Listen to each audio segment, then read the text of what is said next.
Happy February, book babes. And we're back with the second part of Faust. Der Tragödie zweiter Teil, as it is called in German. Or just part 2 in English. How are you, Nick? I'm doing very well. Thanks for that beautiful radio introduction. I feel very relaxed. I feel calm.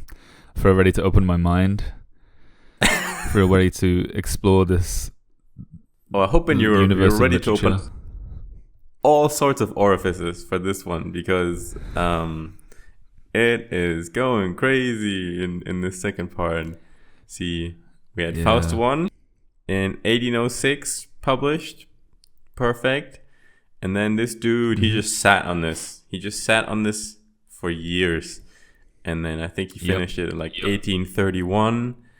And it was published later. But yeah, so there's 25 years, probably more, in between, Faust 1 and Faust 2. Yeah. So, gives me a little bit of Don Quixote vibes, The first part was published by Cervantes, and then he got famous. And then copycats started writing part 2, and then he was like, fuck it, I'll just write it from prison or whatever, because he evaded taxes. What a hero. And then part 2 came out much later. And yeah, so I was actually surprised, because going with the Don Quixote example, in part 2 of Don Quixote, the character knows he's famous. It's like this weird meta thing. It's he's traveling Spain now, but he knows there's this famous Don Quixote character who isn't him, and there's all these fakers out there, so I'm gonna show them what's up. But yeah, in Faust 2 there's kind of no, or at least I didn't pick up on it, allusion to how long it's been since part 1, or that the world has changed much or anything. It's just kind of okay, next day. There's also kind of no illusion that anything in the first book really happened. Yeah. At the very beginning, it's kind of just, you're thrown into this dialogue. Now suddenly we have the emperor speaking with his subjects, and Mephistopheles comes in, but it's not really clear where we are. I mean, which is, fine. So I came into this knowing, or at least with the expectation that it would be pretty incomprehensible, even more so than part 1, not just in terms of its writing, but in terms of its structure. Because I feel part 1, it's, even though it's it tries hard to be a poem, it tries hard to rhyme, it tries hard to have a lot of very flowery language. It does, when you break it down, it does basically have a structure. Part 2, I could not really say the same for. I think it was quite a lot more kind of fragmented, and so coupled with the poetry that we've kind of gotten used to, it was kind of doubly frustrating to read. Yeah, the storyline is a little bit all over in part 2. I mean, in part 1 we had this whole Gretchen thing, and it's he's after this girl, and then that kind of follows the main storyline, and it follows it fairly closely with some exceptions, like the Walpurgisnacht fever dream episode and stuff like that. But the intermissions are absolutely, the intermissions are minor additions to the storyline, whereas in part 2 it doesn't really feel like there is much of a meta storyline. It's just kind of fever dream episode after fever dream episode, and then the whole Greek thing was so long, and oh my god. Well, I mean, we'll get into that a bit, but I don't want to get into that. I don't think we even need to. I know. I kind of when I've kind of tried to, similar to what I did for the last episode, tried to very simply break it down into bullet points that explained a rough time scale, or a rough kind of sequence of events, And the same with like the Walpurgis Night from the previous part, which didn't enter my notes once. It's the same with this whole like, weird Greek tangent, which I'm just like, I think, it's maybe fault of our own that we haven't given ourselves like 3 years to read this. Yeah, I mean, I feel like, obviously, if you're really deep into all this Greek stuff, then maybe this is more interesting to you. We're both not really that much into the old Greeks. Like, we know some basic stuff, but, it's not like he's going to bring out, like, Helena of Troy's third cousin's uncle, and we'll be like, oh, fucking that guy, yeah. Whoa! Yeah, it just feels like fan service, the whole like Greek storyline, which is like half the book, to be honest. It just feels like you're reading like a like doujinshi. Yeah. I also think, I mean, I kind of have, because I've done a little bit of reading around this book as well. As the same I did for part 1 in preparation for this episode. And, I haven't gone as far as to like reading books about Faust, part 2, but the kind of mood seems to be like in the discussions I've seen on the internet is like, oh, if you understand all these references, it's such like an interesting book to read. But also no one who's saying that will give you what an example of a single reference and why it's interesting or significant. Yeah. I mean, so it just kind of feels like a little bit of a case of like classic literature canon brain, where it's like, I mean, it's hard to say. Like, I don't want to make that claim like outright, but it definitely seems to be spoken about in those ways, like quite a lot.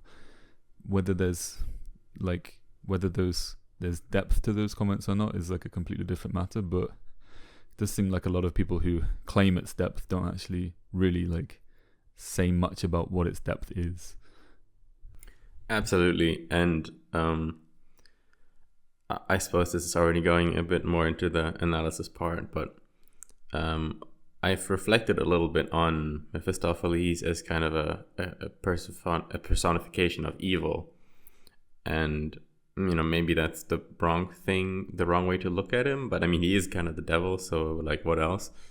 And I was thinking of in The Fountainhead by Ayn Rand, we have the evil character. What was his name? Ellsworth Toohey. And he has this speech at the end where he reveals his evil nature to Peter Keating, the antagonist, and there's kind of a moment where Peter is like, "This is this solid joke, right?" Or I forgot what he said, but basically he says like, "This is not true, right? And you're kidding. Like how can I get out of this or something?" And Toohey's like, "Oh, Peter, haven't you read Faust?" Like saying, "Nah, bro, I am the devil." But just that made me think of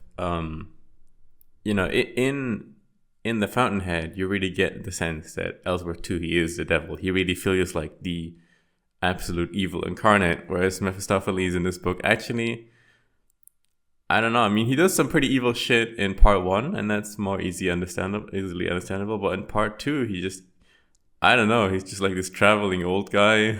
It's like, I'm a pirate now. And now I'm a court jester, and now we're gonna invent paper money. Okay. He's a pretty chill guy, I think, in a lot of like, he's like fine, like as far as like characters in literature goes, like he's not doing anything crazily offensive. Yeah, like if he asked me after this book, would you rather have a cup of coffee with the homunculus, with Faust, or with Mephistopheles? I'd probably pick Mephistopheles. I don't know. The real question is, fuck, marry, kill. Fuck, marry, kill. Obviously, fuck the homunculus. Because it's not technically cheating. You're never going to be able to do it again. So. if we don't respect his human rights. That's what I meant.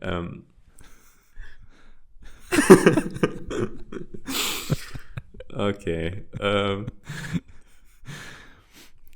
Wow, we're already at sewer level. It's going okay, YouTube.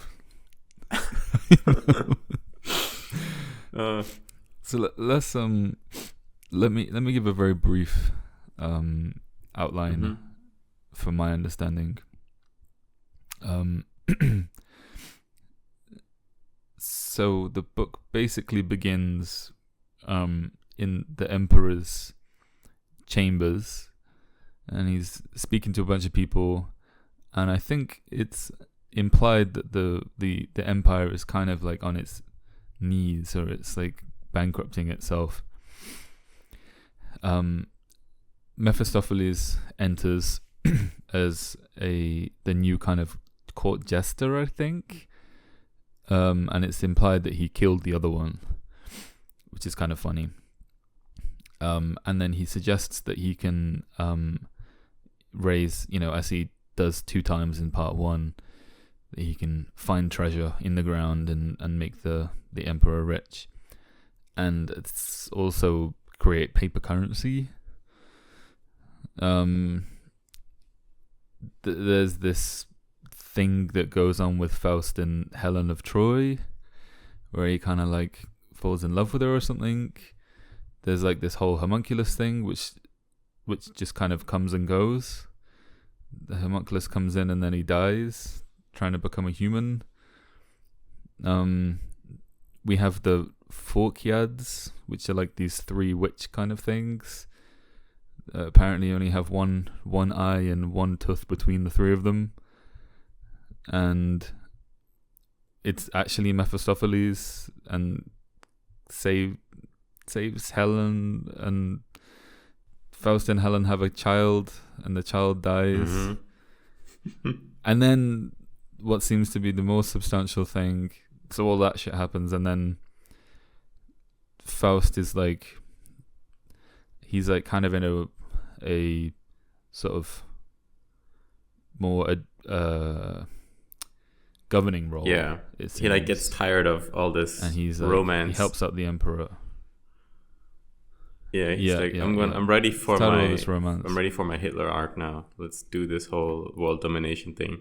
Yeah, he becomes Hitler, helps out the emperor. The emperor gives him some power, and then he kills these. He accidentally orders the killing of these 2 people in his realm by Mephistopheles, and is blinded by it, by the spirit of care. And this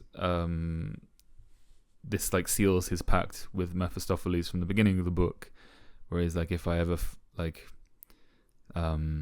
find something in this life worth caring about, or find any kind of meaning, then I'm dead. He dies immediately. Mephistopheles goes to grab his soul. Actually, should we leave that, or should we? Yeah, we can do the ending at the end, I guess. Yeah. Okay. So that's the basic flow of things. So we start out in the kind of, let's call it the overworld. We start out in the overworld. Gretchen from part 1, she just died. We don't really acknowledge that, because why would we? It's only the first part of the fucking thing. I mean, there's some, I guess Faust kind of described this, he's sad about it, and so he needs like some Kibun-tenkan, he needs some change of fresh air or something, but it just feels so wrong. His 14-year-old bride, his 14-year-old girlfriend's died, man, give him a break. Yeah, exactly. But this is the first thing that kind of annoyed me, is that at the end of part 1, the big question for me was kind of like, how is Faust going to deal with this? Is this going to wake him up and make him realize that all this fooling around with the devil is maybe not so good, because this girl died because of him and all this shit? And also his child that they had died, and also that he had a child. It's probably not good in that scenario. But we're just like, nah, Faust needs to get over this. So we're in Greece now or something. We've gone to the Mediterranean to chill out for a little bit. Oh right, yeah, He's just had a really hard time. He goes to Dubai. He needs to spend some time on the beach. He goes to Dubai. Based Faust goes to Dubai and he buys a Mercedes G-Wagon or whatever they're called. Yeah. And just does like donut wheels in the desert. So all right, so we're still in the overworld, I guess. Although like the first hour of reading in that part 2 honestly is like a fever dream. I don't even know what's happening, to be honest. But then he's at the court with the emperor, and the emperor is having trouble with money, and there's like this weird economics topic in here for some reason. So basically what Mephistopheles and Faust do is they invent paper money to solve the emperor's financial problems. You can, and it's actually written kind of humorously. I guess I kind of enjoyed that part, where he's like, oh, you just make these stamps or these little paper sheets, and then we stamped them, and now you're rich, bro. And everyone's like, oh, it's already in my pocket. The dice, they're already trying to. I need to gamble. Like, yeah. And also just like the whole like I think you're kind of probably getting to like the whole economics of it. Like, oh, we just make more money and then we have more money. And it was like, whoa. Yeah, so which is, I guess, like part of this whole his whole like tacit like critique here of like, I don't know, of the state probably. And how, these guys are just kind of dumbasses. Yeah, so it's kind of a based Austrian economics take almost on like fiat money being shit, but not really, because it's technically tied to gold, I guess, in the story.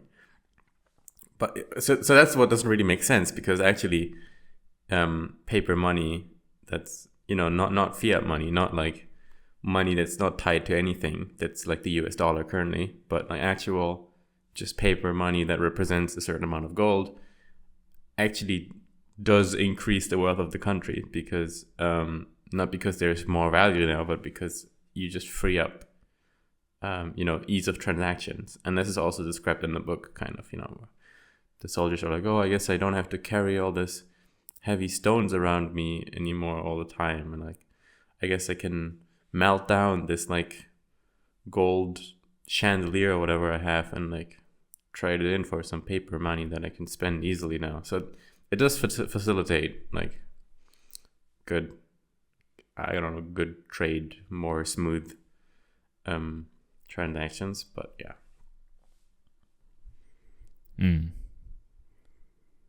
fair point. So anyway, little excuse. But then we also do have the Mephistopheles, who's like, I can just create gold from the ground, basically. That's inflation. You can just keep the gold. Yes. So good try there, Fausty boy, but it's no Bitcoin that you made, so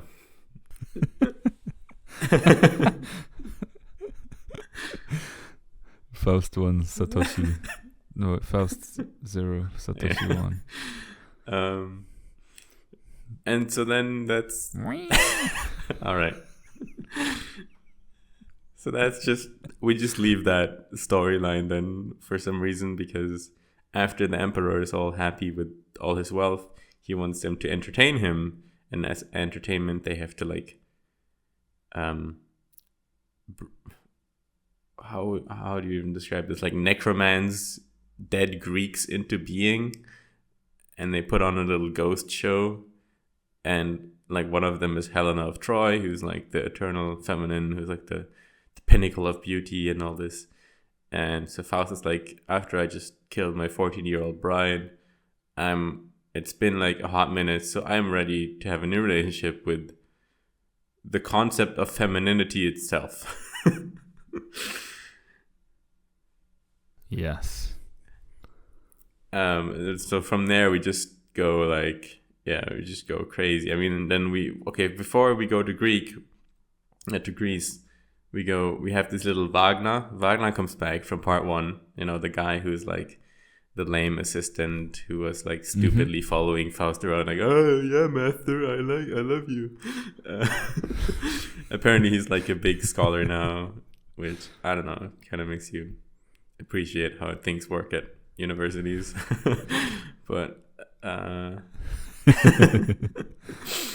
yeah, so Faust has been gone for a while, so Wagner kind of takes his place, and everyone's like, oh, Meister Wagner, he's the most amazing mind.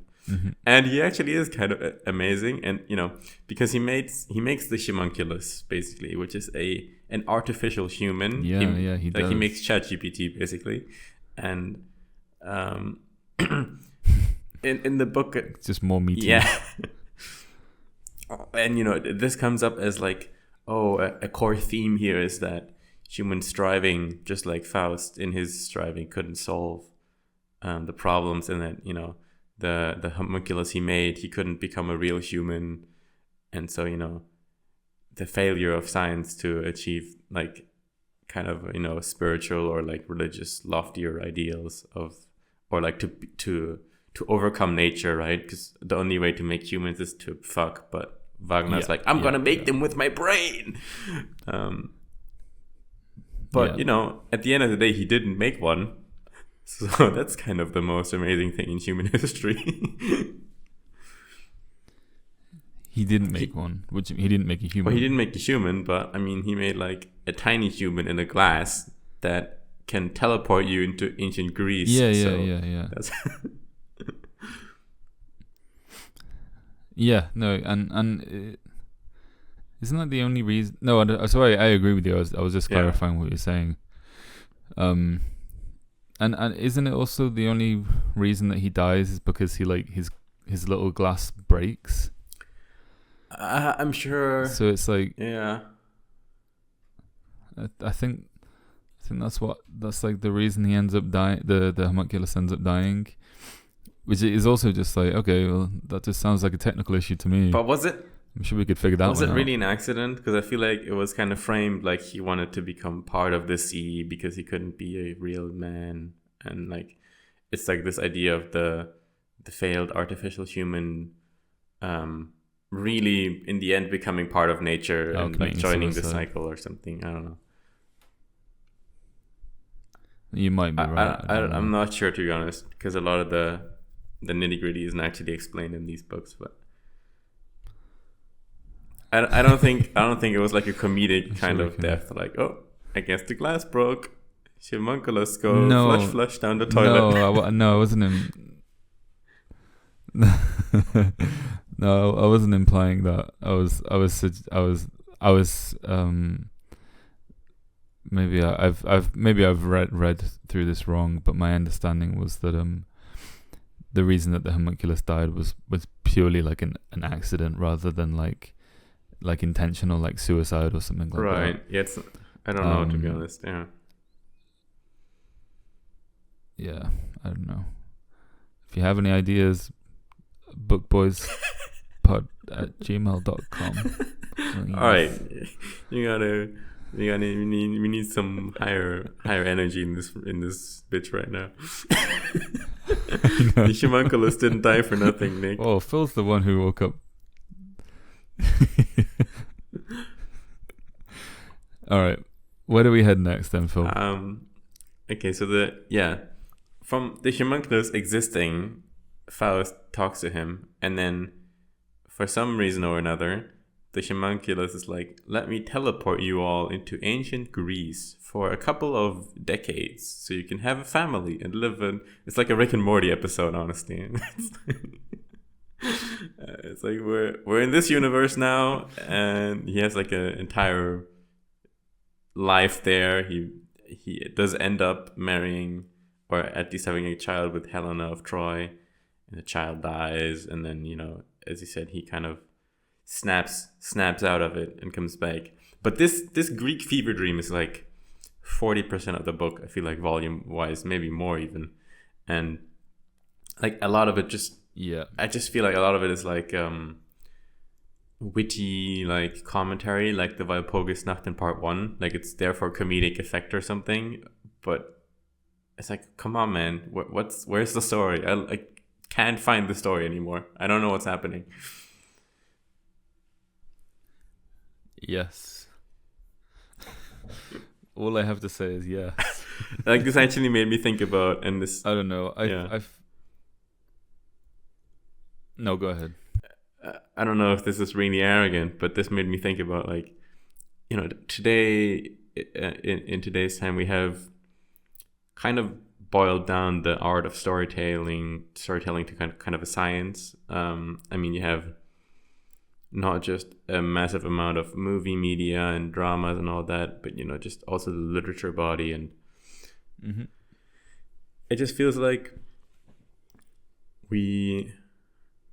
a lot of media today, be it like whatever you're watching on Netflix right now to like books that people are actually writing right now, it's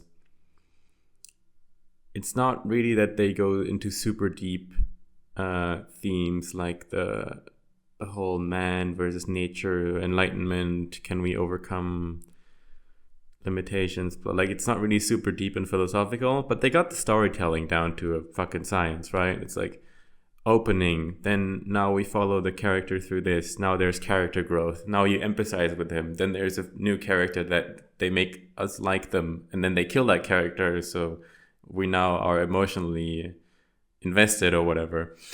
And it just feels like in Faust, and I don't know if this is a generational thing or anything, but it just feels like she had no idea how to tell the story in a compelling way. Like, I just cannot imagine regular people, obviously, but even scholars at the time. Like, I can't imagine like a German literature scholar in 1835 or something reading this and being like, bro, this is such a page turner. I can't wait what the Sphinx says next in the Fever Dream. Like, I just need to know.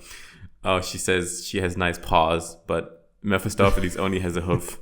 That's kind of hot. Like, I don't know.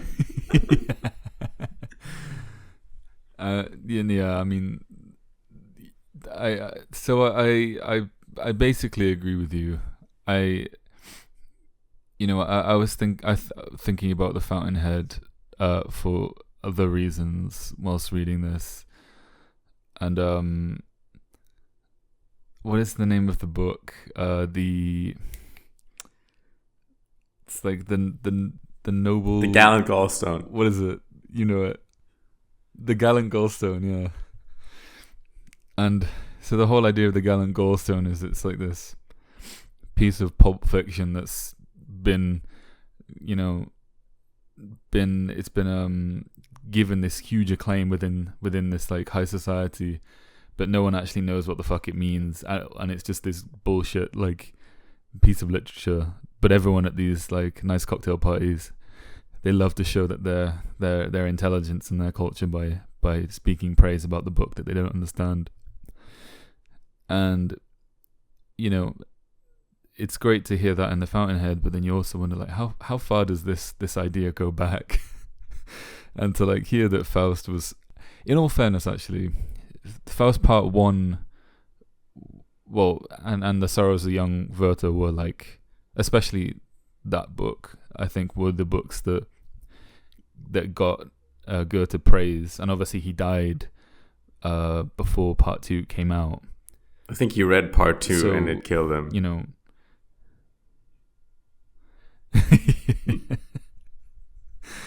Yeah, it almost killed me too. But you kind of wonder, what people would have made of it back then, and whether what could they have had good to say about it.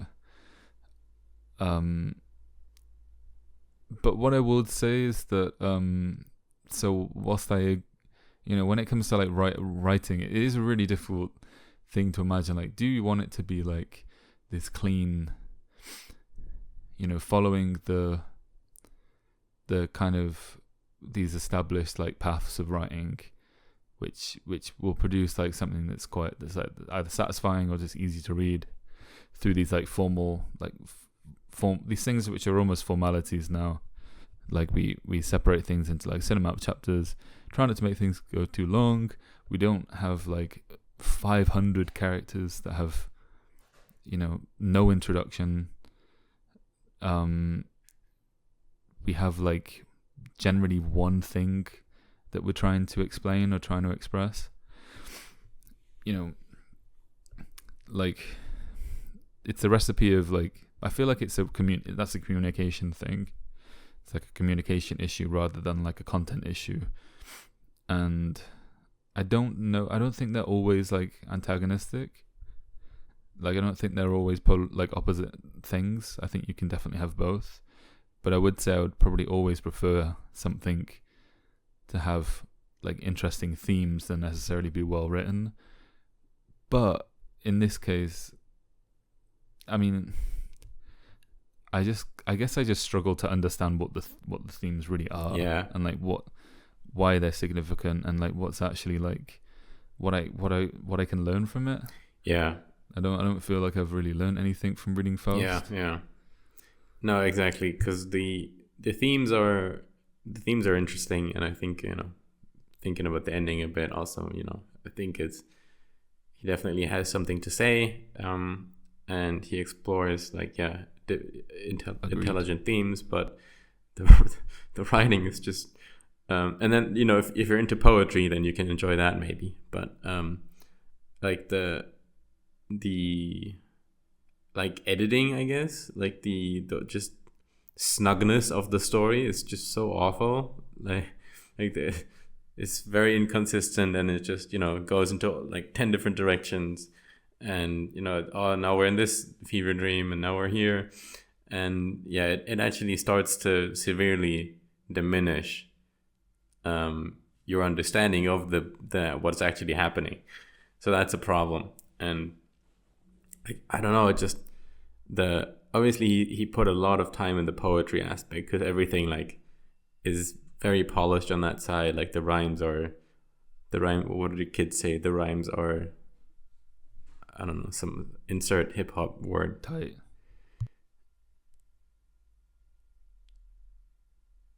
The rhymes are tight. The rhymes are tight. There you go. Thank you for that.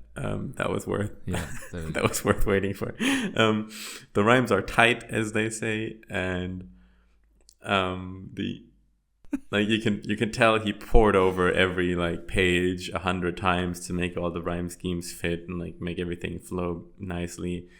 But you feel like he never actually read the whole thing from front to back, because then he would have been like, "Whoa, I need to edit this like down to 20%."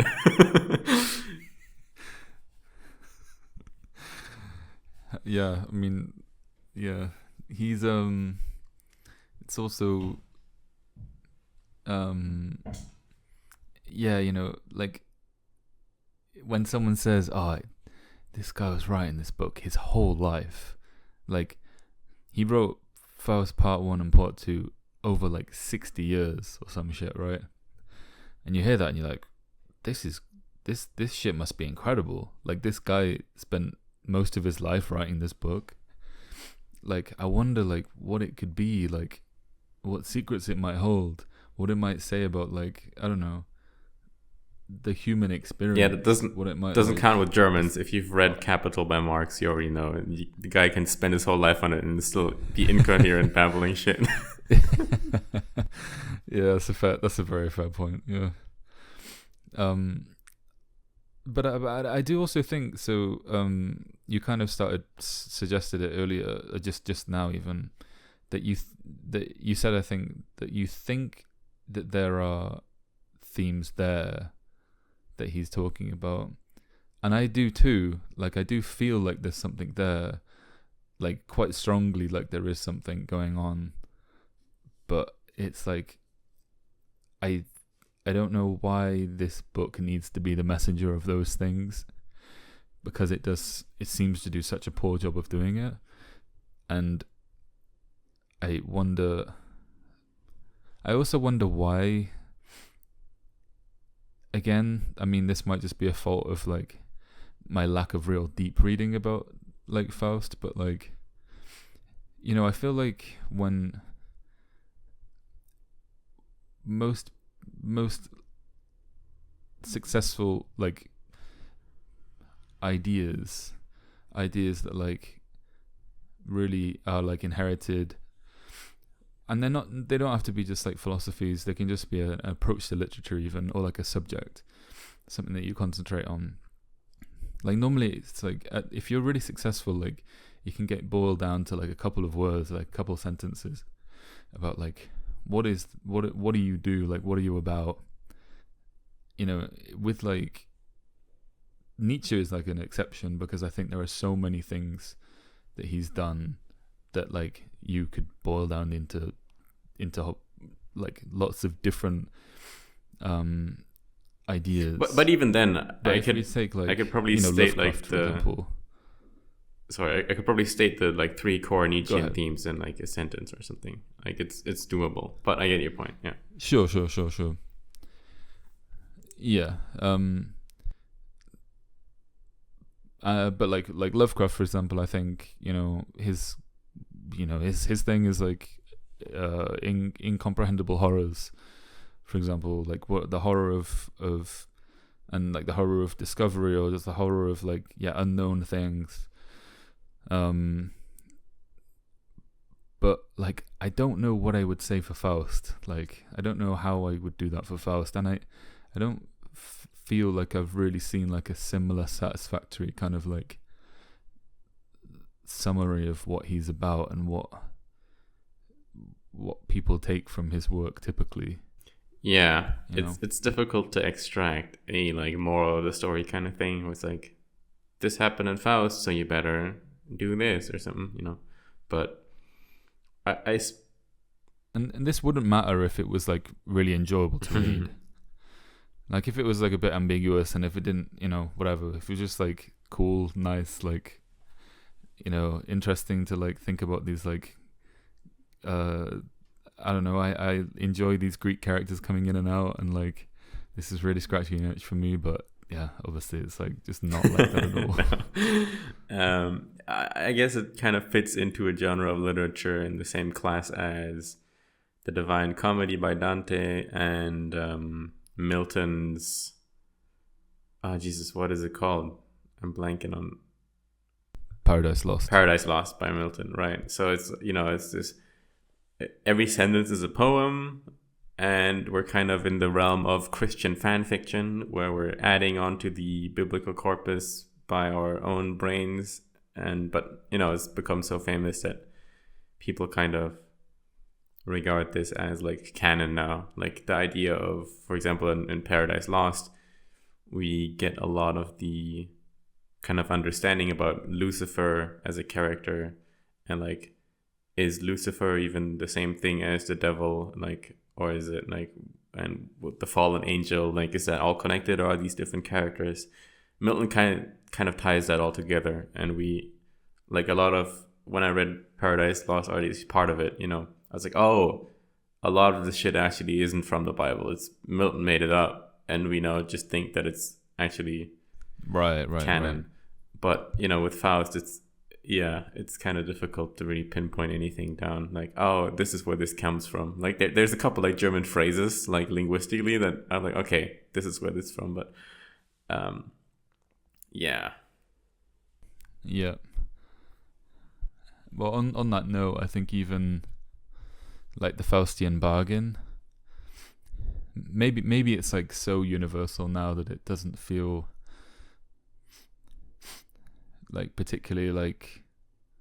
So I found myself, I've spoken to a couple of people about Faust, because we've obviously been reading it for like a little while now, parts 1 and 2 included, and whenever I'd bring up Faust, I'd mention like from the Faustian bargain, which is when a guy sells his soul for material benefits and for power and things like that.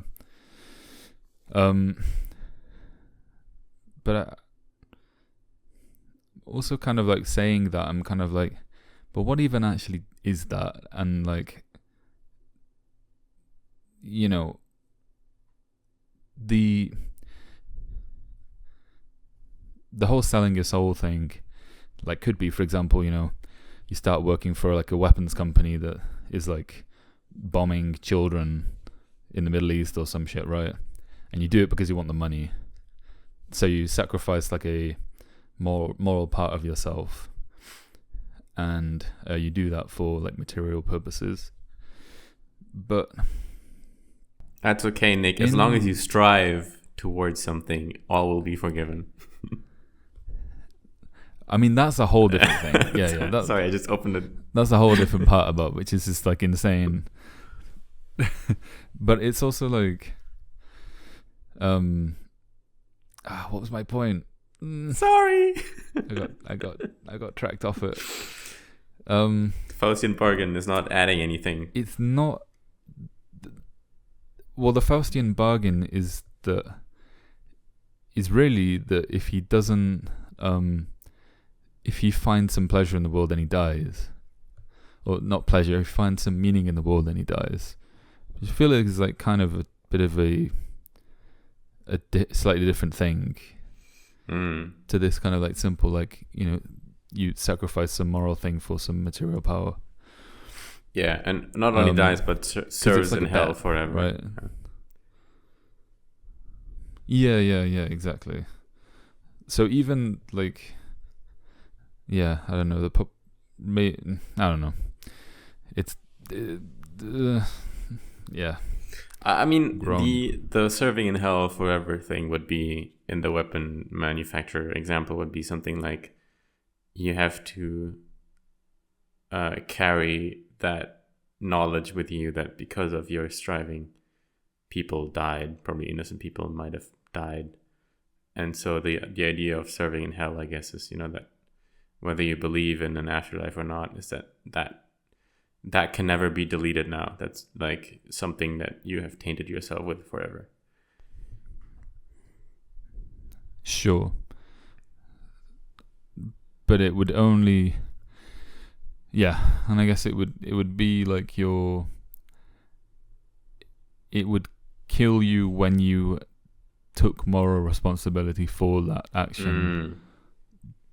But you could only take moral responsibility if you believed there was meaning in not killing millions of people with your weapons. Yeah, that's kind of another part of the bargain, right? Is that once you're down into it a little bit, you kind of have to, you have to kind of ignore all kind of moral responsibility. Otherwise, it's kind of the end of the road already. So it's like predestined to just go even deeper and deeper into shit. Yes. Yeah. Obviously, that's not what happens at the end of this book, because it's retarded. But so yeah, I don't even know where we were, to be honest. We were on, I think, timeline. We were on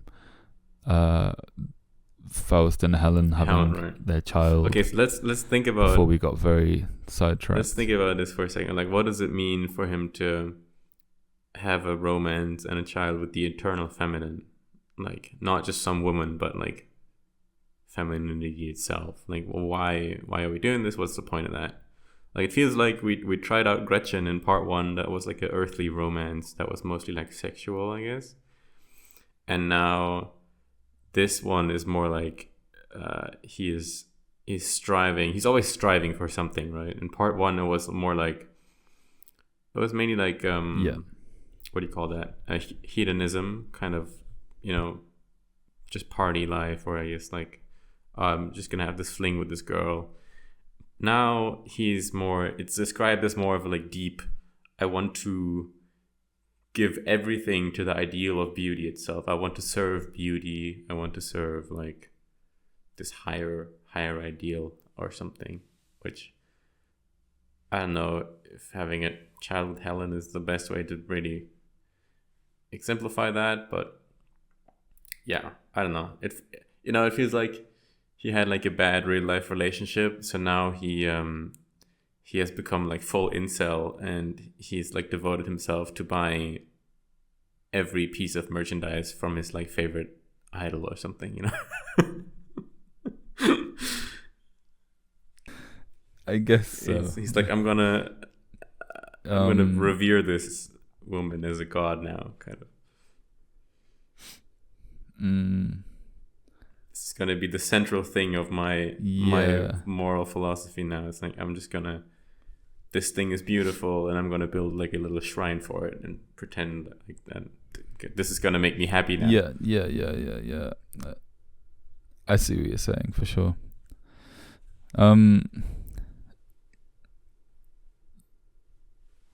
So, okay, that's an interesting point. It's kind of like this sort of psychological like rebound or something, like after going through so much like impure like hedonistic experiences in part one. Mm-hmm. You know, being responsible for the death of lots of people or a couple of different characters and ruining his fling's life, who he doesn't even care for, is then like, okay, I know what I should do, which is like revere beauty and revere the pure things, and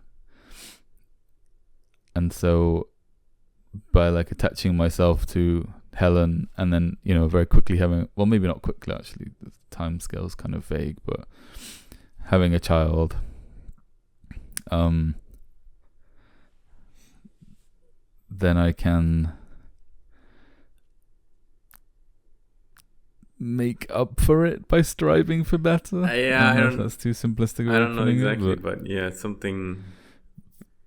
So the main kind of question I have, if Helen's kind of purpose here is to be this beauty perfection embodied for Faust to strive towards, how do we explain that against the ending of the book, which is all about like, you know, the whole meaning is like this eternal feminine thing? Well, I think there is. It's my question to you. I mean, the eternal feminine comes up again as a kind of not mechanism, as a it starts with the C, the word I'm looking for. It's not cunt. Got that. It's like something that accelerates, that serves as an agent to accelerate a process.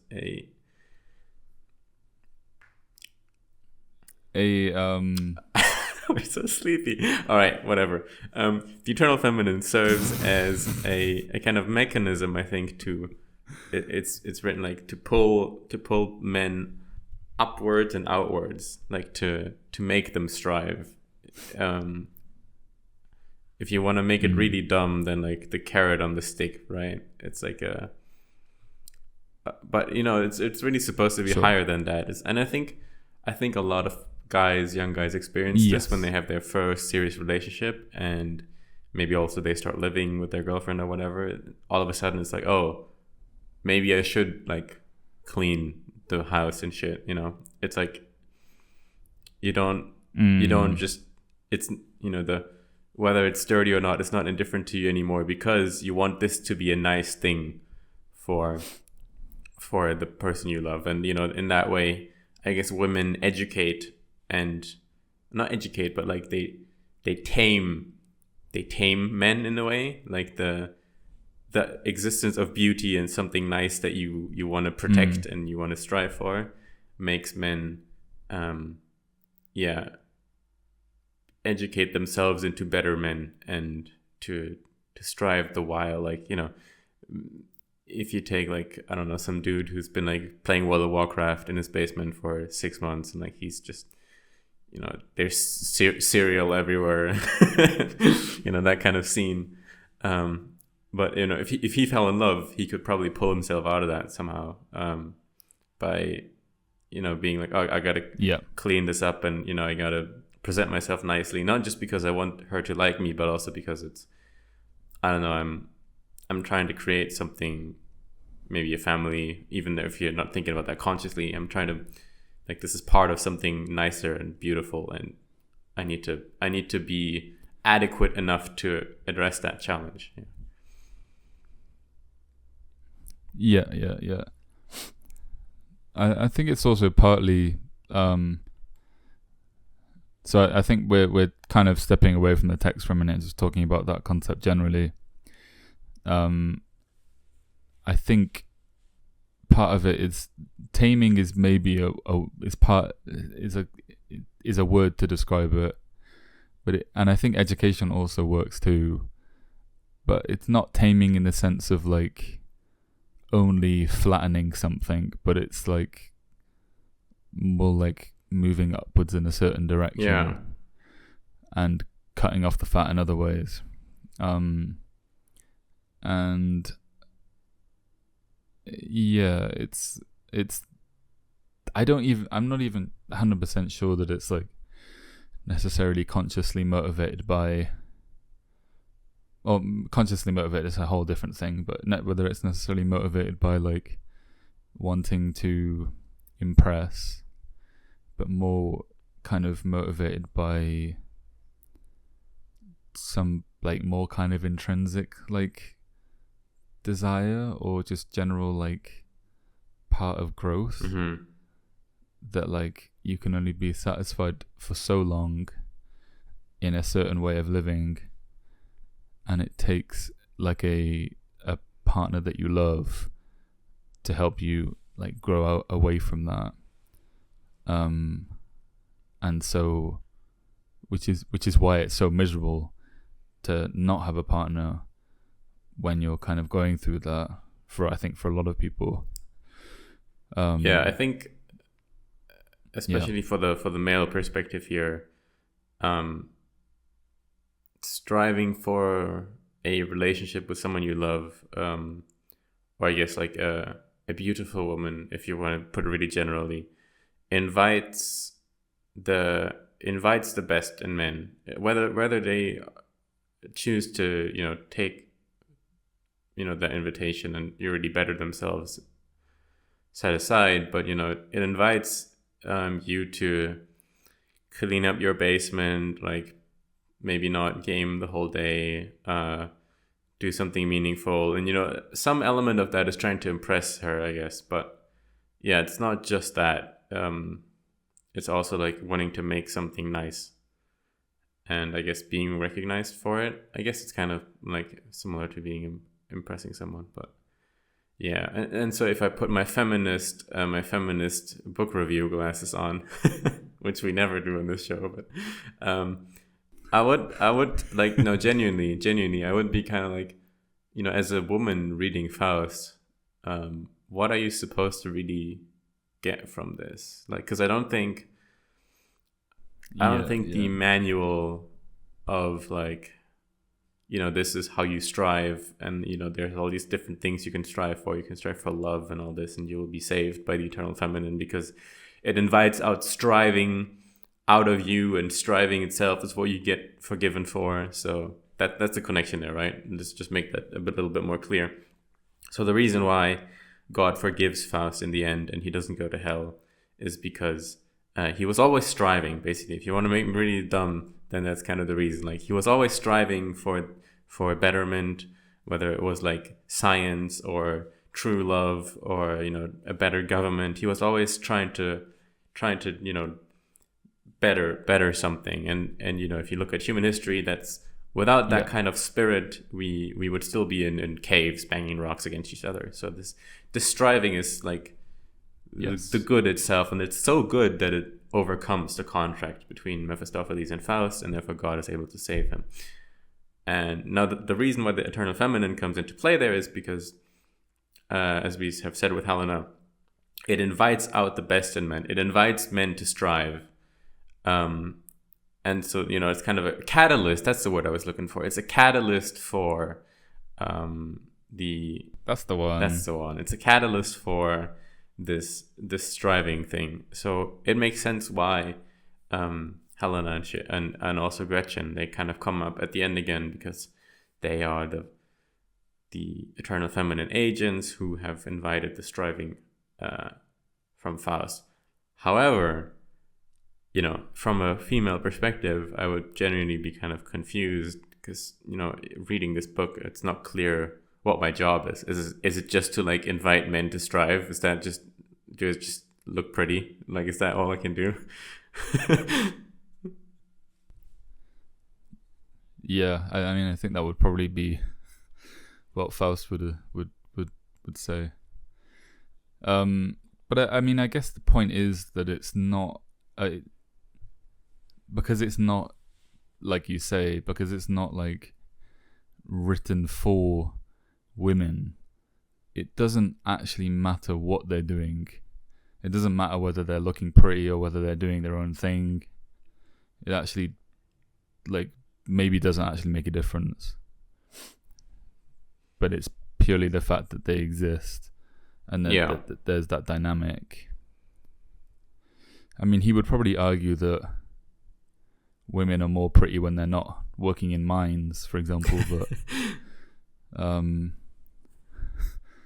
and so maybe they have to be beautiful, or maybe beauty is like an important part of being a woman because it encourages this male striving. But maybe a contemporary reading of this could say that actually it maybe doesn't matter to an extent, or at least there's nothing. Maybe maybe if we knew more about Helen of Troy, we would be able to say a bit more about what he's expecting of women. But at least from my understanding at this point where I am, I can't really say. All right, fair enough. I guess it's not really like, I don't know. If you approach this book as like a manual for what to do in life as a woman, it's probably not the right book to look for anyways. But oh no, I mean, I don't even know if it's Yeah. No, absolutely. Okay, fair point. So another patriarchy 1, women 0, I guess. Sorry, girls, this just wasn't written for you.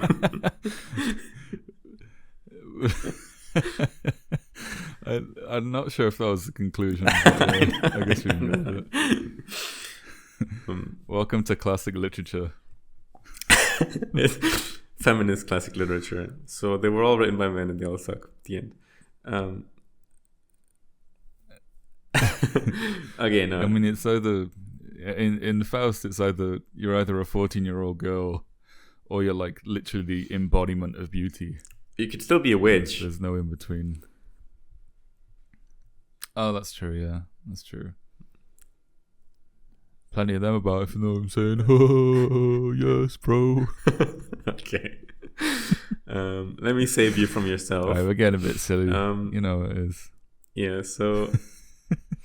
and I think there's a big point in the story when we come out of the Greek thing, when the homunculus becomes one with the ocean, and, I don't know, it's a kind of Pinocchio bad ending, I guess.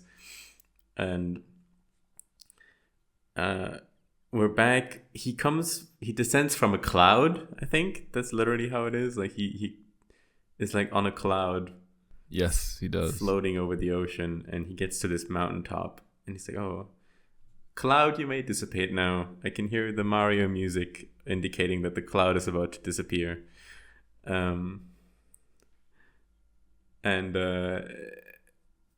Then he's like, basically, okay, so we've done romance. What other shit can I strive for? Oh, right, political power and imposing my vision of like order and society upon the world. Let's do that.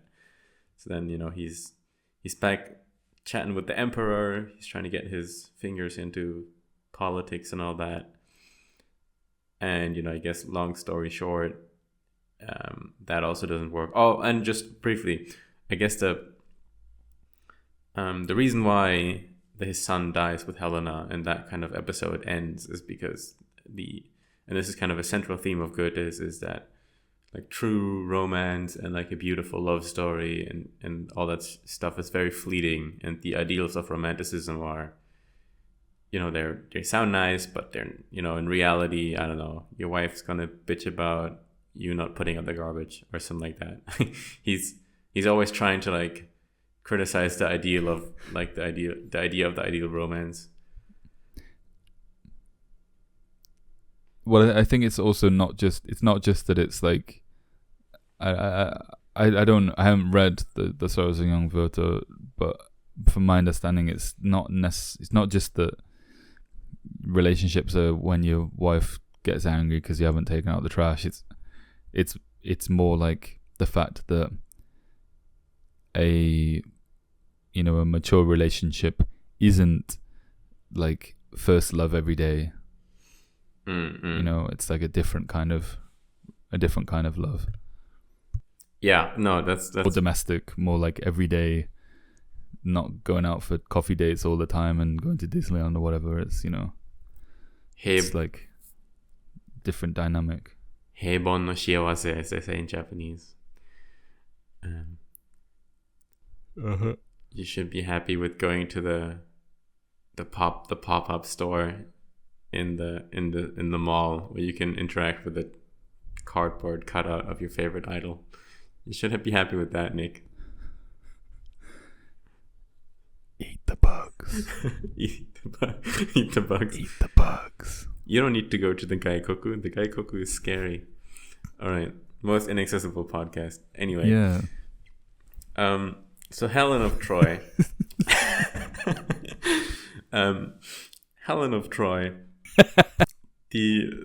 Back to the Greeks, guys. This podcast is also a fever dream. We tried to model the storytelling structure of Faust 2 in this podcast. It's kind of a meta narrative about like, whatever. So if you haven't already figured out, we've been speaking in perfect rhyme and meter this whole time. Right.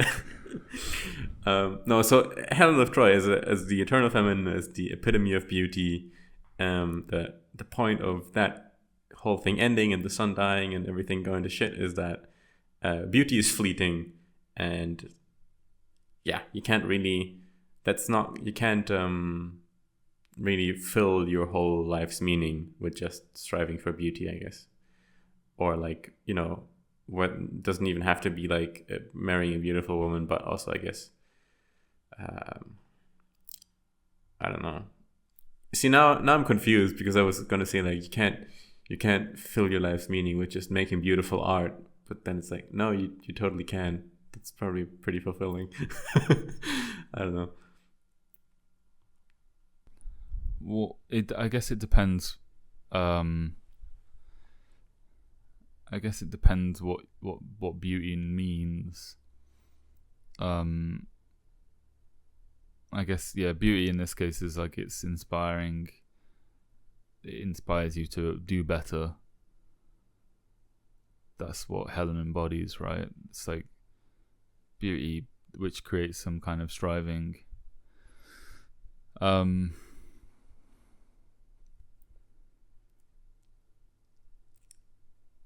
Maybe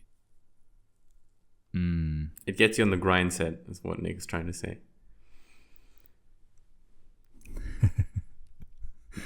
4 a.m. club. Or... All right. Bringing the 4 a.m. energy over here. Okay, so let's get away from Helen for a bit. I guess the point is that he's striving for this one ideal, which is beauty, and it doesn't work out. It's fleeting, so he has to strive for the next fucking thing. So then there's some talk about like military strategy, and which is political power. Political power, yeah. He's kind of making fun of these generals a bit, I think, in some meta commentary. But ultimately, as you said, that doesn't work out because like he kind of kills someone, and then he finally says the words. And you got to help me out here. I didn't really pick up on this, to be honest. What is the exact thing that triggers Faust? It's the spirit of care. I got that, but like, what's like what are the words he wasn't supposed to say? Like in the contract with Mephistopheles, it's like, I wish this moment would last for a second longer, or something like that, right? Yeah, it's the exact quote. I'll get it up now. It's something like, "Oh, moment, won't you stay a while?" or something like that. Mm-hmm. So what makes him say that exactly? Let me get you. I'll get it up here.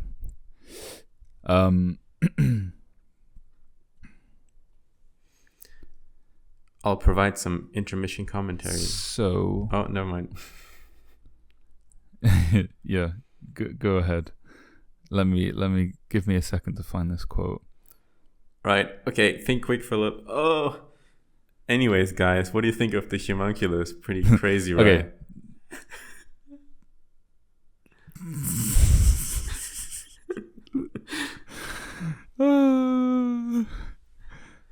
So, Faust. I'll explain a little bit more about what actually happens in the lead up. Please. So, Faust is like consolidating his land, right? This land that he's got, which he's been given by the emperor, and he's like built this castle, and he sees that there's this hut, this like cottage, I guess, of these two people, and he doesn't like that. It's like, it's like you build the highway, and then there's like a farmer that refuses to give up his land, so you have to build the highway around it.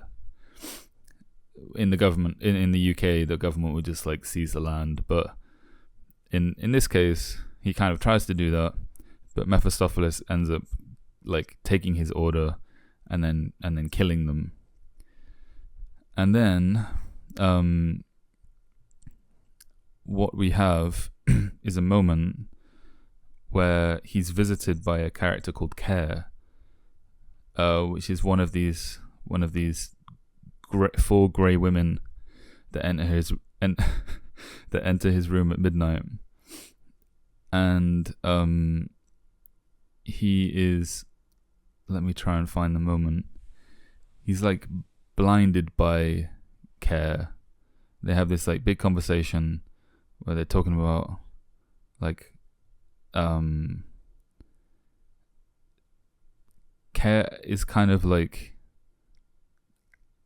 convincing him that he's done bad, and he's like resenting this speech. It's like, don't say these things to me, stop saying these words to me. And then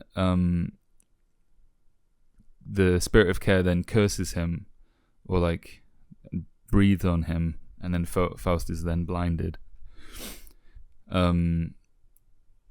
Then I think it's the next day, or it's at some point afterwards, he delivers the line when speaking to Mephistopheles, in the English translation, "Then to the moment I might say, beautiful moment, do not pass away, till many ages shall have passed. This record of my earthly life shall last, and in anticipation of such bliss, what moment could give me greater joy than this?" And these are the words that he that he wasn't allowed to say to Mephistopheles, and they're the words that also kill him. Right. So my thoughts here. First, we knew from the very beginning that this is how it would end up, right? Like you can't set up this whole deal with the devil that gets, oh, if you lose the deal, if you say these things, then you're going to lose the deal. Like, obviously, from that point onward, we knew that in the ending, he's going to say those fucking words, because otherwise nothing makes sense. So there's just not a lot of tension in the story here to begin with. But also, just like having this like random character show up, like, here's the fucking Care Bear brigade, and we're going to deliver the ending now. It just felt like very forced. Like, it felt like he's done like the Gretchen thing, he's done the Helen thing, now he's done the politics thing. And, maybe Goethe was like, I guess I could put in a couple more chapters or books, like where he strives for other things. But I guess I'll just end it now. I'm kind of dying. I'm like 60. So so he's like, we gotta wrap this up somehow.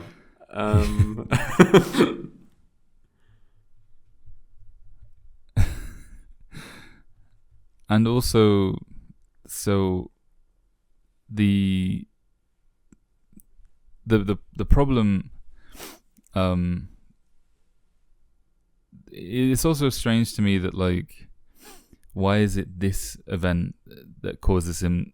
So if we were to, like, I don't know, let's try and kind of like imagine this as if it were like a kind of real thing that happened. How could we draw an analogy with a real experience? Visited at midnight by this Ghost of Christmas Past, anthropomorphized emotion. And well, there's this long dialogue with this thing called Care, and Care is saying, I follow every man around. Everyone is afraid of me, in a way. And their whole conversation is like Care trying to. I mean, it reads kind of like a guilty dialogue that you'd have with yourself at midnight when you can't sleep because you did something you regret doing, right? And so, maybe that's like a appropriate analogy, or maybe that's like an appropriate, human experience to tie it to. But the question for me is, why does this happen?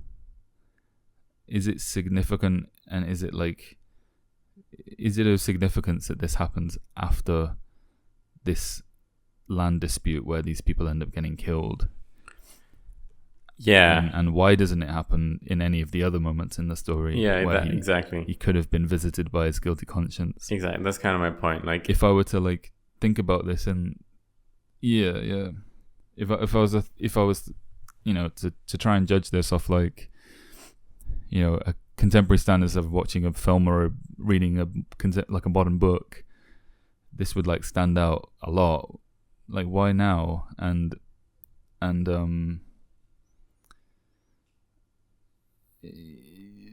when the book itself doesn't seem to be mainly about like the overreach of government and tyranny and things like that, right? Yeah, it kind of feels like the most appropriate moment for that would have been just after Gretchen died. You could have just wrapped it up there in a sense and like had this conscience moment. But yeah, for some reason, like the death of his first child and then second child and like first fling or whatever, like doesn't affect him at all, pretty much. And then, for some reason, these random two guys are where we get this revelation moment, and it feels like the only reason for that is because Goethe is really old and he's not going to finish this book, so we gotta wrap it up now. That's just kind of how it feels. Honestly, yeah. So yeah, I kind of feel like he bailed on us, and I do wonder if, and I do wonder whether, this moment, please stay kind of thing. This is a quote that you come across a lot if you're reading around about Faust. You come across this like a translation of this phrase a lot. But also just generally like moment, like this beautiful moment, do not pass away. Is it like this feeling of guilt that he regards as like a beautiful moment, or does he? Or is it that the guilt allows him to appreciate the beauty of like humankind and nature and all of these things? Because the whole kind of like dialogue leading up to this, it's kind of like him talking really passionately about humans and about nature and about like this like meaning in life. But like, why is it not like crushing guilt? Yeah. Instead of this kind of like positive revelatory moment where I'm like, oh, I love life. It's not like, oh my god, I just killed 2 people and so many more people and 2 children and poor Gretchen. You know, it's a bit odd. Yeah, I mean, maybe this is just us not reading it properly, and there is some better explanation in the text. But you know, it's kind of probably after you've beat us over the head with like 99% filler and just a horrible reading experience. I'm so indifferent to like going back into the text and like digging out, you know, from the words and like rereading the passage and being like, oh, okay, what could he have meant? I just, you know, after I finished it, I was just, oh, it's over. So I feel like it's not the reader's fault at this point if you're not super clear about why that made sense. And yeah, honestly, it just kind of feels like he's trying to wrap up the story, so it kind of had to happen somehow. Yeah.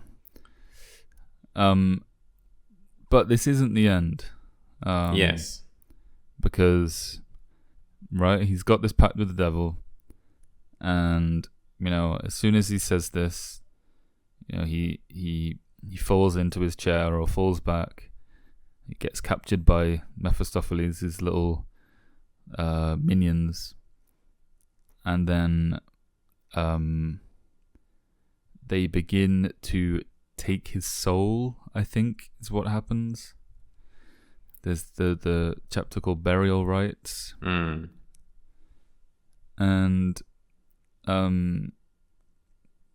at this point, he's completely checked out. It's just Mephistopheles speaking. But then all these angels appear, and they start throwing all these flowers around, which like, I think they like, yeah, they start burning Mephistopheles and the other demons around him. And they eventually, they take Faust and they bring him away. And we get to the end of the book where Faust is like, he's saved, and where we get these words about the eternal feminine draws us on high. Yeah. So not only do we have this like, you know, confusing lead up and justification of this like final moment of Faust, but it doesn't actually even matter anyway, because he gets saved by these angels for some reason. I think the reason is selected by God for some reason. I think the reason is connected to the whole striping thing. So, and to give another, I think a mainstream way of seeing the ending, or not the ending, but why he loses the bet with Mephistopheles is because this land that he reclaimed from the sea. We didn't really talk about that as well. Like, it is the land, they reclaimed land from the sea by like just, I guess, making dams and digging. They like expanded dikes, which 21st century is really good at that. Haha. But the also double dunk on the climate people. Hey, just build dikes. Anyway, sorry. Oh, this is a train wreck. So no, they reclaim land from the sea by like fucking simply digging. Like and subscribe. Like and subscribe. And it makes sense because that's actually how you would do it as well. But yeah, so they expand the land, and then Faust has this reflection on also, you know, not just the guilt of having those people dying, but also that there's like a beautiful future waiting, I guess, like because they freed up this land. There's like a promise for the future, and that's when he says the words, I think, in that kind of context as well. So like, I think the original intent of the bargain was that if he wants a moment to linger longer, that would mean that he has truly achieved fulfillment, that he's truly content. And so that's why he wants the moment to stay. But in this case, he actually isn't truly content, and he isn't happy because, the people died and all this other shit. But the idea of like something that he made or he contributed to, leading to a better future, like this anticipation of what's the goodness that is to come, is in a way also a striving, right? He's an outward striving, not like a personal satisfaction kind of striving, but like the reason why he says those words, why he wants the moment to continue on longer, is because he's so optimistic and happy about the future that is to come, not for himself but for humans. And so that's why the terms of the deal weren't technically fulfilled, and God is able to save Faust, because he hasn't actually found satisfaction, which was I guess the meat of the deal, right? If you're so satisfied that you want the moment to last, then yeah. But he says them for a different reason, and so the reason is and it's connected to his internal striving, invited by the feminine as well, and it kind of wraps up a little bit neater if you put it that way, but yeah. But I think in order for that to make sense, that could only work if Mephistopheles himself isn't a person that keeps to his bargains, as was like kind of set up in part one. Because if this is like, if the reason that Faust is saved at the end, if the reason that happens is because Faust hasn't actually broken his contract, then it would mean that Mephistopheles was acting outside of the contract that was created, and that he's not lawful in the way that he was like introduced to be at the beginning, which is the whole reason that Faust created the bargain with him in the first place, right? And it also, it was also undermined the point. It was when Faust discovered.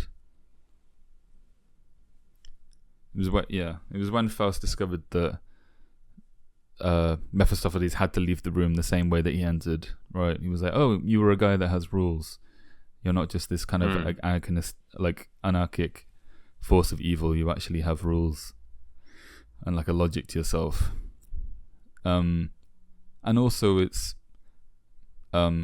implied in the book, or at least from my reading, that Faust collapses directly after claiming, saying, "Moment, don't go away." So it wasn't that he was seized by Mephistopheles immediately.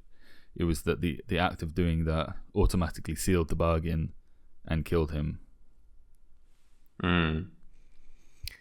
Yeah, I mean, also that, and as you were explaining that, it also made me realize that if the reason is, as you said, that the deal wasn't actually broken, then God saving him kind of undermines that whole idea, right? It's like, it feels like, oh, you got off on a technicality basically, rather than you were saved for your striving or whatever. So yeah.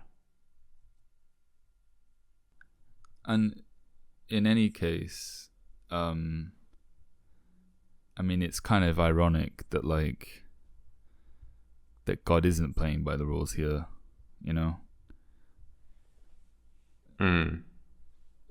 It's kind of like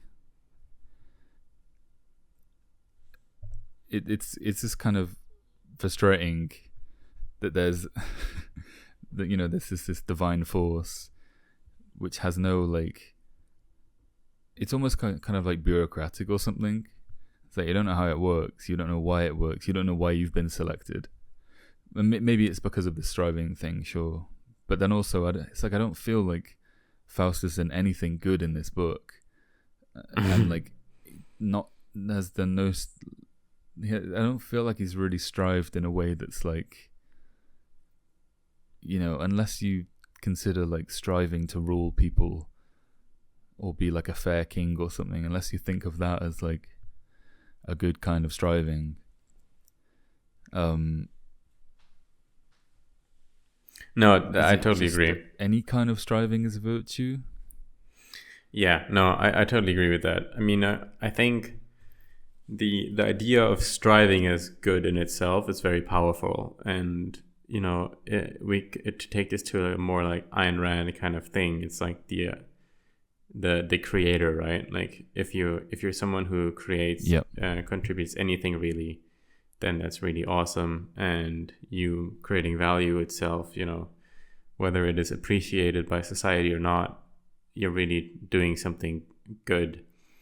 But yeah, in Faust's case, the three strivings we mainly get from him, the political one, the beauty one, and the Gretchen one, none of them really are really. I mean, the political one, I guess, if you ignore all the bodies, so to speak, and you're kind of like, I guess he's building toward utopia, which that also should be not, but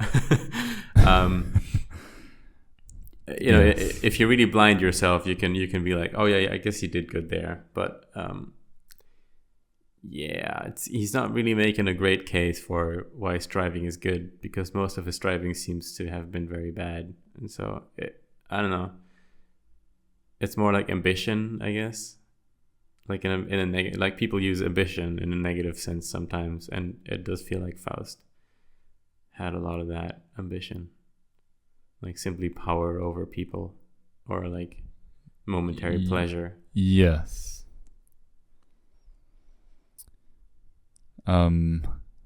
Wanting to take things to the extreme. It's maybe a way of thinking about it. And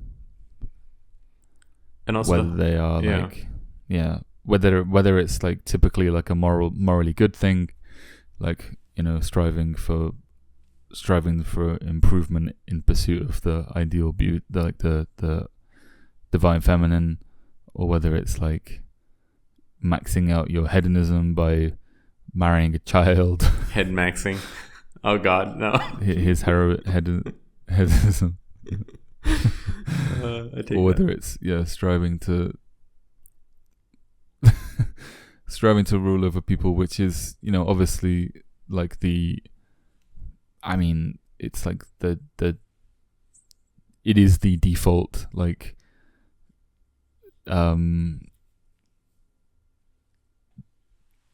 ruling over other people is like probably the best thing you can do if you really want to prove yourself.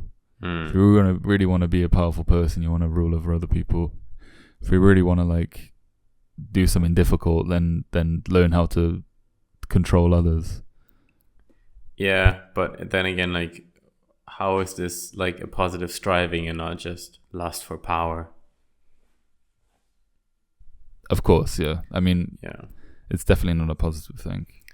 So yeah, I think I like the idea of the ending, but I don't like how it really worked out. Do you think things might be different if there wasn't this like religious imagery, and instead it was like it would, maybe there were two different characters that weren't like explicitly like associated with pure good and pure evil? Like I kind of wonder. I don't know if it would necessarily I guess make any more sense, but I don't know if it would make less sense. But without the religious aspect, the whole idea of salvation and like the threat of serving in hell wouldn't really, I don't know how else you would really describe that. Like even if we don't go to a Christian place, it could be some other kind of like yeah, but it would have to be some other kind of religious thing, because once we're talking about like the afterlife and salvation and that kind of like it would be religious in nature. I feel like no matter how you put this, Yeah, fair point. Even if it was something as concrete as like imprisoning, it would still be basically an analogy. So yeah, not okay, let's wrap up some final thoughts, I guess. So overall, reading Faust 1 and Faust 2, I will say Faust 1 is much more approachable, it's much more readable. I feel like it's also more shallow in a way. Like a lot of the big reward that we get here with this, talking about the salvation aspect and why you get saved, and Gretchen gets saved, and we have that element there already. But you kind of have to chase the story down to its end, to where the contract gets fulfilled and why it gets fulfilled and what that means for Faust. So the fact that you don't get that in part 1, and it's a lot of it's just like a weird pedo love story, it just makes it kind of more shallow than part 2. On a reading experience level, part 1 is much nicer to read.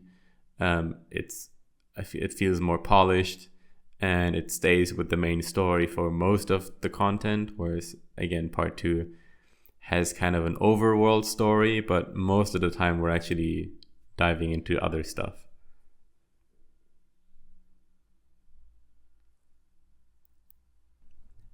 It's quite unsatisfying to end this by saying that I basically agree with everything you said, and I don't really know if I have much else to add. Yeah, I'd love to do like, a 3-month university course on these books like that. I think you would get probably quite a lot out of that. Spend a couple months going through the book, discussing it in like a seminar, reading some supporting material, learning about all the references, and like really sitting with it and really living with it. I feel like you'd probably come out with more, but I at the same time I also think that like if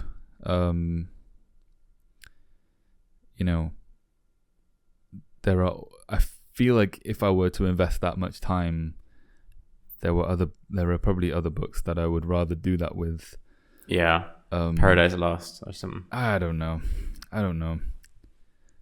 Yeah, Nietzsche as well. Like, if you really want to like pour over something like Nietzsche or Dante or like, I don't want to just like completely like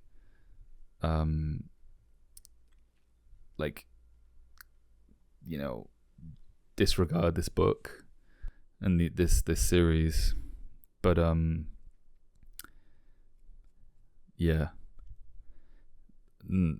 just I think maybe hopefully revisit it at some point and get something more from it. Yeah, I think the big payoff is that you now understand references in other books about Faust. I don't think there's really, no one's going to change their life after reading Faust. Well, I don't know. I mean, I hope I read something in the future which inspires me to get back into it. I hope there's something which is like, this is actually quite important or quite significant. But I can't really see that at the moment, and I feel fully responsible if I'm completely wrong about Faust. But this was probably the worst book I think we've like read, like in terms of my like whole experience of like, I think these have been like just like in terms of like a holistic experience. Yeah.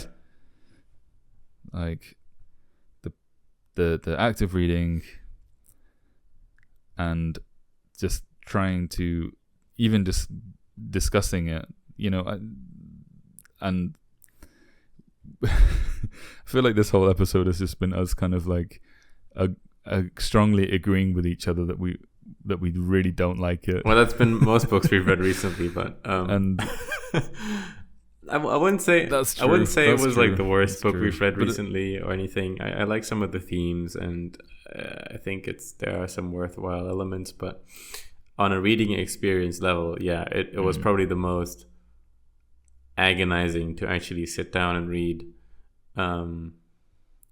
maybe ever, but yeah, in a long time. Yeah. Well, so I think, in terms of themes, like it's like, the in my mind, like the themes aren't worth anything unless they're in a form that that is like captivating, or is that like it's like carries something when you read it. Because I'm not, otherwise literature would just be like a bullet point list of like all these Good versus evil, things. Unreliable narrator, man saves woman. Yeah, inflation. I feel like there has to be like the good thing about the Fountainhead, and I think, to be honest, it kind of it over-eggs it in some ways, and I think it's like, maybe it's probably not one of those books that would like necessarily like convince you of the worldview unless you were already quite sympathetic to it. But what I think that book does really well is like it like illustrates how it helps you to imagine how the things being discussed in the book would also apply to your own experience of life. So she does these kind of like third person descriptions of like the thinking of certain characters. So someone will be like, blah blah blah spoke really highly of the gallant Gallstone, but for some reason, and they weren't sure why, they couldn't quite say which part they were actually referring to. Little kind of like the way that she writes, which I think is really good, is that it's like it actually like allows you to imagine what people who pretend they like literature without having read or really understanding, but only use it as a tool for like social validation, how they might actually internally think. And yeah, so that's, I think, the power of like good writing, right? With interesting themes. And it's not just a bullet point which says, oh, some people pretend they like literature for social validation. Yeah. Which just doesn't carry anything. Yeah. And so for something like this, which is, it's not even really like Goethe's fault that much. Like, the guy wanted to write a poem. It's like, what can you do? And it's my son is liberal. What can I do?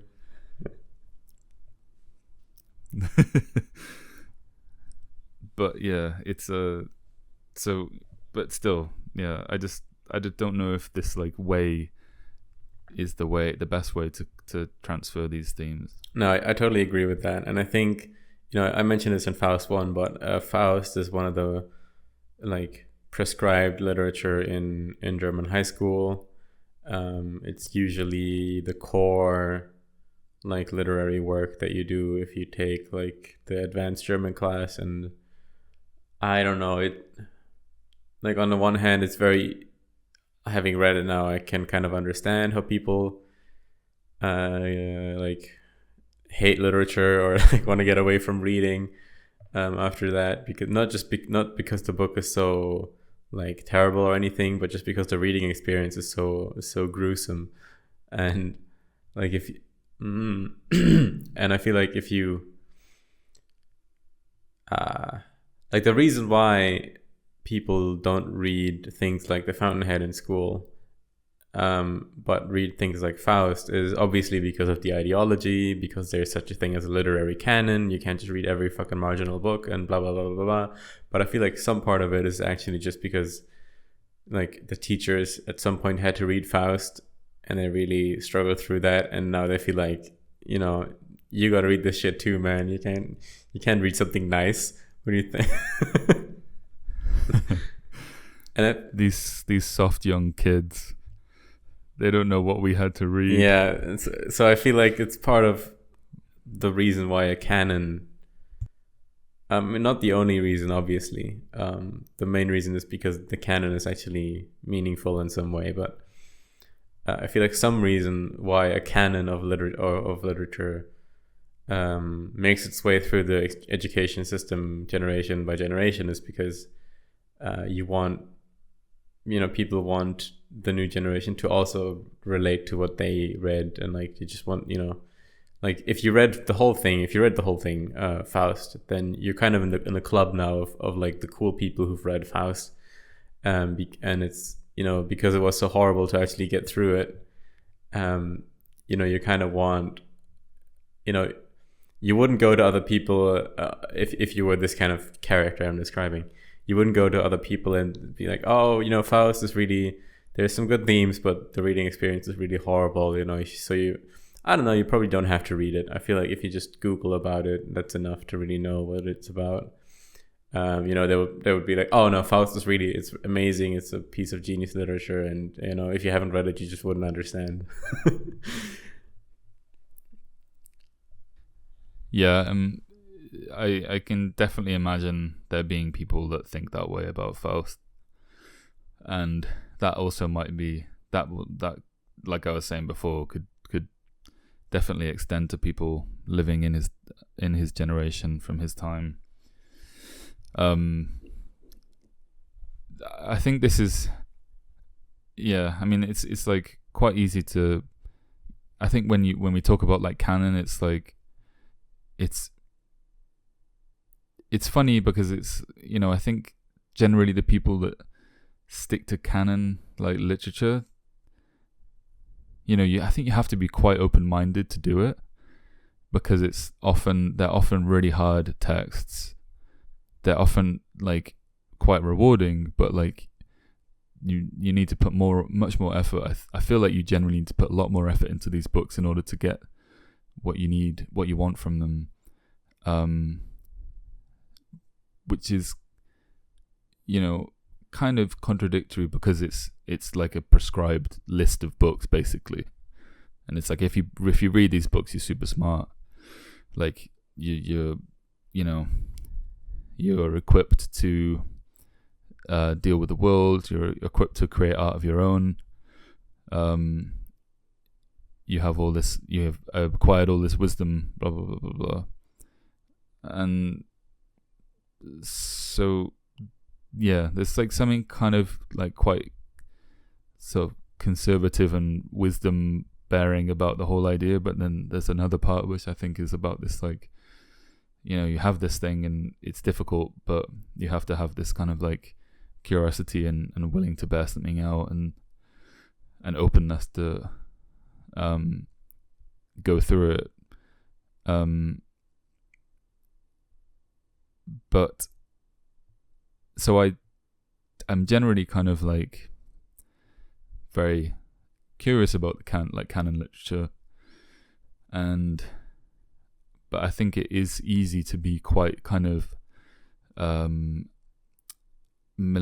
what's the word? Not militaristic, like quite black and white about it, where it's like these are the good books, and you can't possibly have a bad opinion about it. And it's the same with like films as well. It's like, you don't like Blade Runner? Like, what the fuck? Like, what is wrong with you? It's like a masterpiece.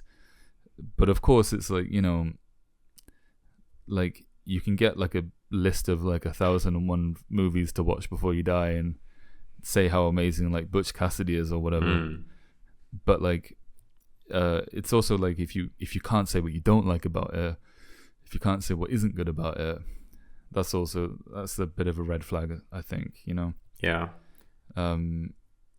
which is why it's like I really didn't enjoy like almost any part of reading this book. Yeah. And if I was to purely rely on that as like, if I was to only rely on that as like my opinion on this book, I might really be disregarding some wisdom and something, you know, something else that I'd missed and that we've missed in this conversation. But I don't want to just kind of parrot and say it's a genius because I don't understand. Yeah, and not enjoying any part of the experience is kind of a good indicator for maybe you know, this wasn't that great.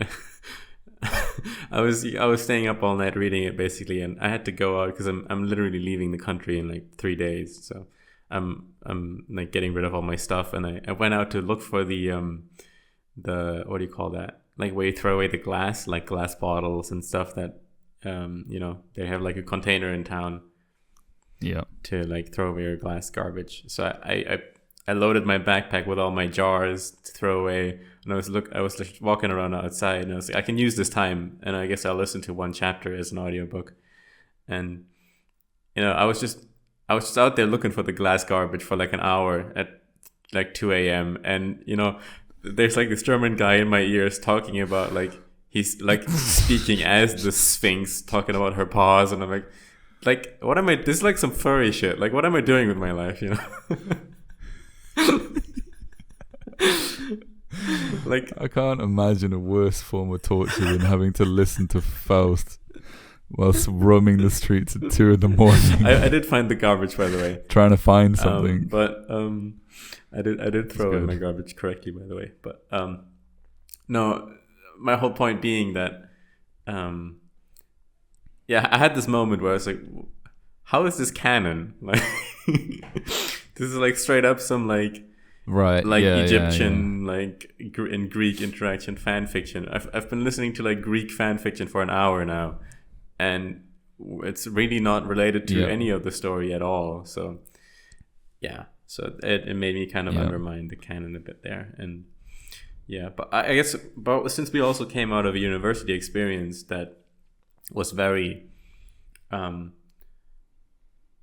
do you say, very influenced by this anti-canon view, right? Like a lot of the classes we had were like marginal this and that, and like you know, for sure, you know, even though it's not really stated explicitly, it's kind of obvious that the underlying idea is the canon is patriarchal and you know, anti-diversity and blah blah blah, and it's all these white men, so we should just throw out the canon and read all this marginal literature that your professors tends to like.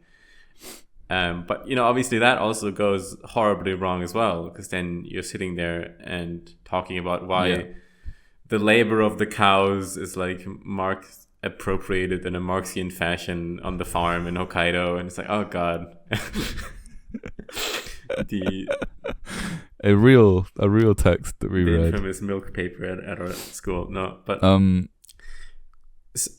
don't know what I'm trying to say. I guess there's a need for a canon, but you can understand how stuff can propagate through the canon, like the Gallant Gallstone, for example, in the Fountainhead. That's not actually that deep.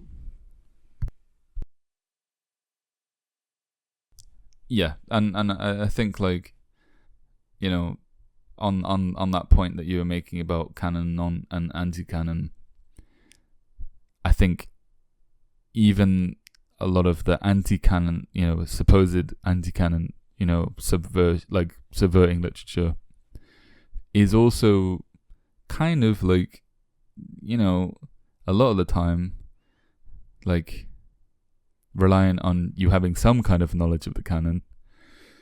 Even if you think about, like, you know, critical theory and sociology, you know, it was always funny to me that it was often like the way that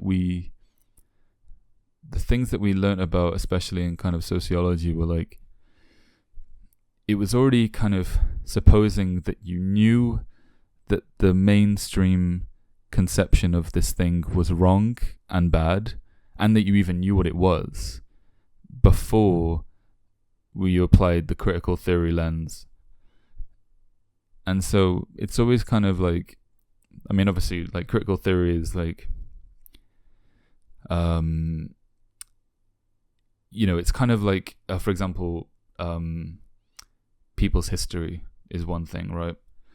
The whole idea of like people's history is that, history isn't made by a few great men; it's made by the masses. And what I found was just really like funny about those classes was that there was actually never ever any actual like strong steel manning of that great men thing in the first place. You'd have one introductory class which is like, why is this the great man theory good, or why is it maybe right, or what are the problems with it maybe. But that would always just be kind of like and in any other kind of class that we'd have, it would always be kind of like almost like a like, what's the word, performative kind of like, we've got to get this out of the way kind of class. Yeah. I mean, it wouldn't, the answers from that class probably wouldn't like strongly change the content that was taught in that class in the future. If you happen to dismantle any ideas, it probably wouldn't change that much. Although you could probably say that the other way around as well, if it was purely like, for example, great man theory history class. But yeah, I mean, the great man theory, the idea that history is made by a couple of great thinkers, like literary thinkers and politicians. Like let's make a concrete example. Let's say the Soviets, right? Or like Russian history. You can maybe say like the great man theory would say history was made by I guess with the Tsar, and then like Lenin, Trotsky, Stalin, like a couple other people. Whereas the people's history aspect would be, no, the revolution is kind of an organic thing that was not, like, maybe Lenin was like a catalyst, but really the historical forces at work, capital versus labor, they're kind of what made this happen. And Lenin could have been anybody. It didn't really matter that it's him. Yeah. And like so just a little explanation of the great man theory. So that theory, obviously, the great man theory, is in itself kind of anti-diversity or anti like fairness or equality, right? Because you're basically, what you're saying is most people are NPCs and don't matter, and like you can just be summed up in a footnote. Especially the poor and powerless. Yeah. So, and by extension, like minorities, etc. So it totally makes sense why you would just intrinsically go like, well, that can't be true, because there's all these people in history who have been like, who built the pyramids. I mean, someone designed them who was smart, sure, but the slaves built them. But like at the end of the day, if you take, for example, the peasant class in medieval Europe, most peasants didn't actually contribute to the flow of history. And a lot of that is because they were explicitly oppressed, right? Because you're basically a slave, like a glorified slave, let's say, where you don't own your own land. You have to work for your landlord, and you're like kind of just toiling the soil every day is what you do. And that's kind of your contribution to history. And that's not their fault, because, that was literally imposed on them against the threat of violence. At the same time, that is kind of what their contribution was, right? Like, unless like some peasant wrote a great book and changed everyone's mind, then, but now we're back to the great man theory, right? So, yeah, it's kind of true and not true at the same time, I feel like. Anyway, we're getting off topic, but I mean, I think it's okay to go off topic. I think we should go a little bit more off topic, so long as we're actually talking about stuff that's like remotely interesting and not just bullshit. Fair point. But I think it's so yeah, to bring things back around, as a piece of canon literature, this one might stand out a little bit as suspect. It's probably still worth touching on and like trying to get something out of. I feel like I say this about every book that we read, even if I really don't like it. I'm just trying to stay positive through these hard times. No, that was my point earlier with the teachers making you read the book, because we've read it now and we have like invested time and effort into this, so it almost feels like we want to like justify to ourselves that this wasn't a waste of time, like and I feel like that's part of the propagation of a canon, is that once people are invested in it, they kind of don't want to deny that this didn't really do anything for them. But I think it's also like, it's also not wanting to make an incorrect call about something that so many people have said is important and also good. That, yeah. I think that's the main thing for me. Don't read it. don't read part 2 at least. Don't do it. Maybe we should just do that. Okay, let's just cut this shit off here. Okay, let's cut off this cycle of violence. Just don't fucking read this book. Get like the Spark Notes thing for it or something. I don't know. Okay, the book boys. I don't want to hear any more about this book. The book boys. I love you. Rating. What is this? The ending?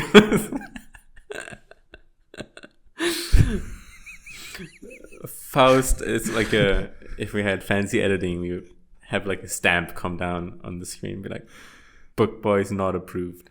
Boom. Yeah. Bad book.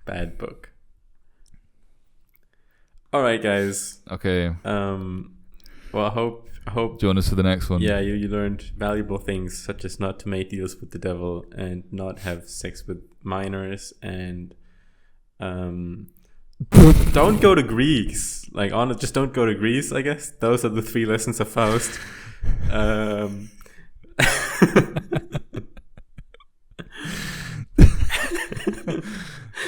Oh yeah. And yeah. That was the point. Yeah, don't make the homunculus. He's lame. Don't fuck the homunculus. Alright, this needs to end. No matter how much you want to. Have a wonderful... Oh, so now it needs to end. Have a wonderful February, guys. Bye-bye. It's not February, it's going to be March.